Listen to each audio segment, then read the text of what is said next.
Here are the 3 things that you might have missed from the Cambodia-Thailand border clash from an unheard perspective. Did you know that the first casualty of the war is actually a Cambodian soldier by a sneak attack by Thai forces in May 28th?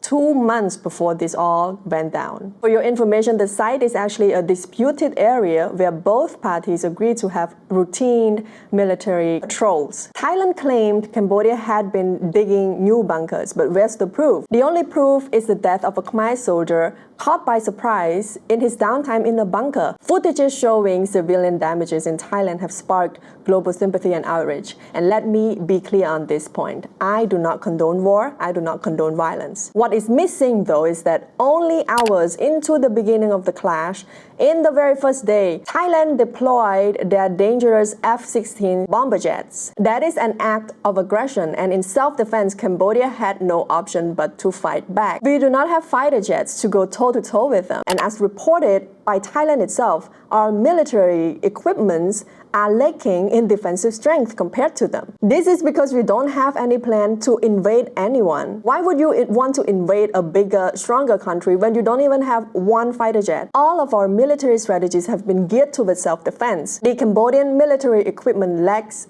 precision targeting, and I am personally devastated at the loss of civilian lives because of this war. But let's be clear on this point, it's not happening only on one side. Thai forces have the advanced technology of precision targeting, and they targeted civilian areas, they targeted our homes, they targeted hospitals, schools, and pagodas, killing one Buddhist devotee who was praying in the temple for peace. As I'm recording this video on July 26th, at least 8 Cambodian civilians have been killed and 50 more have been injured. 5 soldiers have lost their lives and 21 more were injured. At least 35,000 Cambodians have been evacuated, their future uncertain. Our infrastructures were bombed and damaged, and one of the most heartbreaking things is the destruction of a World Heritage Site, our Pravihir Temple. At least 40 people were trapped inside the sacred temple for 2 days because of heavy firing from Thailand. They were only evacuated to safety just minutes ago as I'm recording this video right now. So no, the aggressor is not Cambodia. Cambodia is also a victim of this war.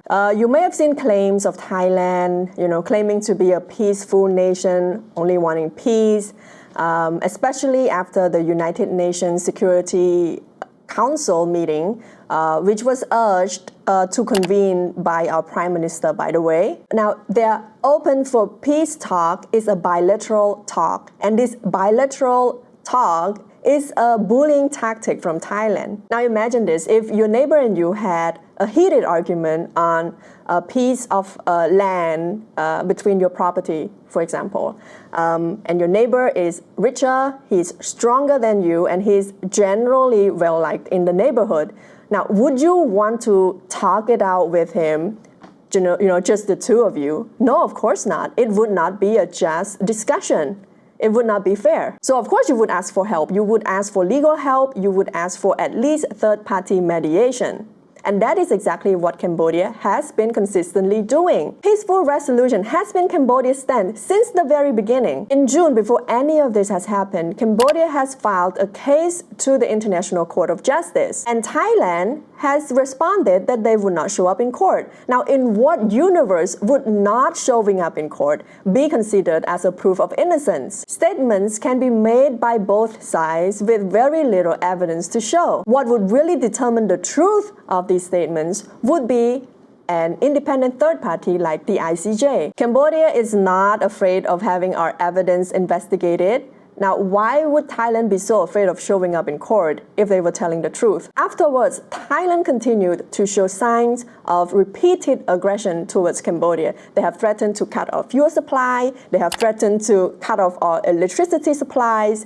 We respected their decision and found supplies elsewhere. Thailand closed the border. We followed suit, and somehow we were painted as the aggressor. Thailand has expelled our embassy. We respected the decision and called them back home. At every turn of the way, Thailand has shown nothing but aggression and hostility, economically, diplomatically, and now militarily. Did you also know that the rotating chairman of ASEAN, the Malaysian Prime Minister, His Excellency Anwar Ibrahim, actually mediated, asked both parties to cease fire and to talk it out. At first, Thailand and Cambodia both agreed to this proposal, only to get a change of mind from Thailand 1 hour later after the phone call. 1 day later, the spokesperson from Thailand has told Lounder and other international media outlets that Thailand would not accept third-party mediation and would prefer bilateral talks. Now imagine if you were Cambodia, would you want to be in a room, just the two of you, with a neighbor who is stronger than you and you're more economically reliant on them? Would the talk be just? Would the talk be fair? This is nothing but a bullying tactic from Thailand to force Cambodia to compromise more in the talk. Bilateral talks do not work. This is why it's happening in the first place. If it worked, none of this would have happened. Thailand wants bilateral talks where all of their terms would be accepted, no questions asked. Now, painting Cambodia as somehow the aggressor in this situation makes no sense because we have consistently been direct, true and honest to our words regarding our demand for peace. Now, the third point is that earlier this month, Thai soldiers were injured by landmines. They claimed the mines responsible for the injuries were PMN2 anti-personnel mines freshly planted by Cambodia. The Cambodian Mine Action and Victim Assistance Authority has refuted the claim because one, the blast actually happened in Cambodia.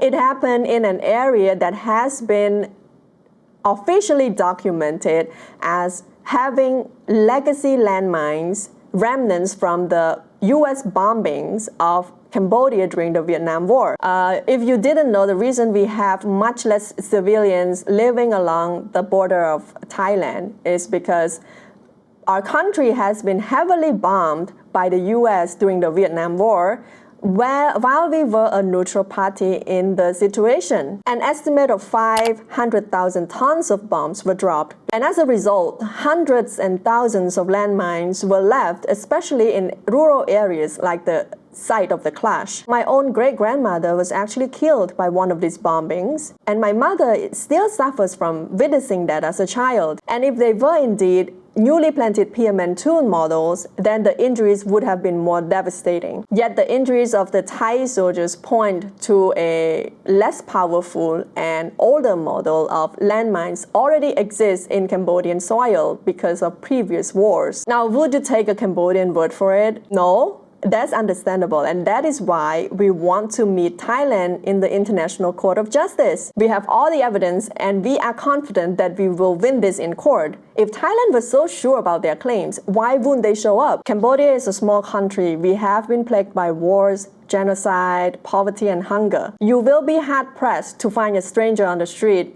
who did not lose a family member or friend to war. We are no stranger to the immediate and the long-term effects of war. Our elderly are still suffering from war PTSD and our children are still afraid of landmines. In 2025, we are still rebuilding our country, and yet Cambodia has been consistently ranked as one of the friendliest people on earth. We don't want our trauma to define us. We want peace, we want cooperation, we want growth. We want to build a better future for our people. We have never had the intention of attacking anyone, much less the bigger Thailand, who has 10 times our GDP, 4 times our population, and is a major importing and exporting partner for our economy. We have more than 1 million Cambodians living in Thailand as immigrant workers, and they are the pillar of support for their families back home. One thing is clear, we do not gain anything from this war. I am not a professional political analyst. I'm just a regular citizen wanting to go about my life